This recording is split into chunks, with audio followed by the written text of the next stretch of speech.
তো ফাইনালি আমরা যেখানে ঘুরতে গিয়েছিলাম সেই জায়গাটায় চলে এসেছি। আর এই জায়গাটার নাম হচ্ছে রূপনগর।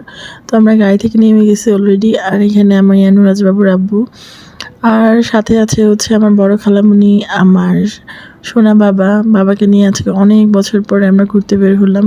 বাবা তো আসলে ঢাকায় কম আসে, যার কারণে কখনই তার সাথে বের হওয়া হয় না।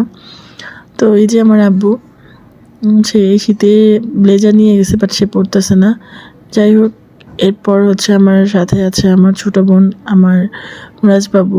তো আমরা প্রথমে হচ্ছে জায়গাটা দেখতেছিলাম, যে জায়গাটা আসলাম কতটা সুন্দর। আর নুরাজের আব্বু অস্থির হয়ে গেছে আমাকে ছবি তুলে দেওয়ার জন্য। আমরা খালামণির ডিরেকশনে এই জায়গাটা আসছি। তো খালামণিকে থ্যাঙ্কস জানাচ্ছিলাম যে এত সুন্দর জায়গায় নিয়ে আসার জন্য। তো খালামণি বললো যে তোমাদের আরেকটা জায়গায় নিয়ে যেতাম, বাট এই জায়গাটা ভাবলাম আজকে এখানে আসি, নেক্সট আমরা অন্য জায়গাটায় যাব।